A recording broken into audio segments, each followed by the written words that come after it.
کہ نبی اکرم شفیع معظم صلی اللہ علیہ وسلم نے دعا مانگی، اے اللہ اسلام کو عزت عطا فرما۔ اللہ اکبر کبیر، انداز دیکھیں، ہم سب ہے نا، ہماری جتنی بھی عزتیں ہیں یہ ساری اسلام کے صدقے ہیں۔ نبی پاک صلی اللہ علیہ وسلم نے فرمایا کعبۃ اللہ کا غلاف پکڑ کے فرمایا کعبہ تیری بڑی عزت ہے، بڑی حرمت ہے، بڑا مقام ہے، بڑا رتبہ ہے، بڑی تیری شانیں ہیں، لیکن فرمایا کعبہ تیری حرمت سے زیادہ میرے ایک امتی کے خون کی حرمت ہے، یعنی ہمارے خون کی حرمت ہے، ہمارے یہ مومن کا جو لعاب ہے نا یہ پاک ہے۔ فقہاء نے لکھا ہے کہ جو مسلمان مسواک کرتے ہیں اس کو عام روڑی والی جگہ پہ نہ پھینکیں، عام کوڑا کرکٹ پھینکنے والی جگہ پہ اس مسواک کو نہ رکھیں، کیونکہ مومن کا لعاب ہے اور مومن کا لعاب اللہ نے پاک کر دی۔ ہمارے لعاب کو عزت دی، ہمارے جسموں کو عزت دی، ہمارے گھر بار کو عزت دی، ہمارے مال کو عزت دی، ہمارے خون کو عزت دی، ہماری جتنی عزتیں ہیں۔ اور خدا کی قسم میں تو یہ کہا کرتا ہوں، اپنے کلاس فیلو کبھی کبھی پرانے جو ملتے ہیں جن کے ساتھ کبھی پڑھا کرتے تھے، کسی نے ریڑھی لگائی ہوئی ہے اور کوئی کئی ملازمت کر رہا ہے، کبھی ملتے ہیں بیٹھ کے بات ہوتی ہے، وہ اپنے اپنے رونے روتے ہیں، کہتے ہیں جی قاری صاحب بڑے مشکل حالات چل رہے ہیں، جی ایسے ہو گیا ویسے ہو گیا، یہ ہو گیا وہ ہو گیا۔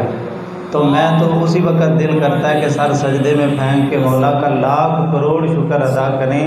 کہ مولا یہ تیرے دین کی عزت ہے، وگرنہ خاک مجھ میں کمال رکھا ہے، یہ تو مصطفیٰ نے سنبھال رکھا ہے، یہ تو کب کا مر گیا ہوتا، حضور آپ کے ٹکڑوں نے پال رکھا ہے، یہ دین کی عزت نہیں ہے، وگرنہ میرے جیسے مجھ میں کیا چیز ہے ان سے زیادہ۔ وہ آج کوئی ریڑھی لگا کے بیٹھا ہوا، کوئی سڑکوں پہ دھکے کھا رہے ہیں، کوئی مزدوریاں کر رہے ہیں، کوئی کسی کیفیت میں کوئی کسی کیفیت میں، میرے رب نے ممبر عطا کیا، میرے رب نے مصلی پہ کھڑا کر دیا، لوگ عزت کرتے ہیں، حتیٰ کہ کئی لوگ ہاتھ تک چومنے پہ آ جاتے ہیں، یہ رب نے یہ تو ایپوں پہ پردے ڈال رکھے ہیں، وگرنہ من ہما خاکم کے ہستم، جو میں ہوں وہ مجھے پتہ ہے کہ میری اوقات اور میری حیثیت کیا ہے۔ لیکن بات کرنے کا مقصد یہ ہے، ہماری یہ عزتیں، ہماری یہ دستاریں، ہمارے یہ کپڑے، ہمارے یہ پروٹوکول، یہ سب کا سب اسلام کا صدقہ ہے۔ اور یار خدا کی قسم اس عمر کے مقدروں پہ قربان جائیں کہ ساری دنیا کو عزتیں اسلام دیتا ہے، لیکن عمر وہ ہے کہ میرے مصطفیٰ فرماتے ہیں کہ عمر کے ذریعے اللہ اسلام کو عزتیں عطا فرماتا ہے۔ اللہم اعز الاسلام بعمر بن خطاب، اللہ اسلام کو عمر کے ذریعے عزت عطا فرما۔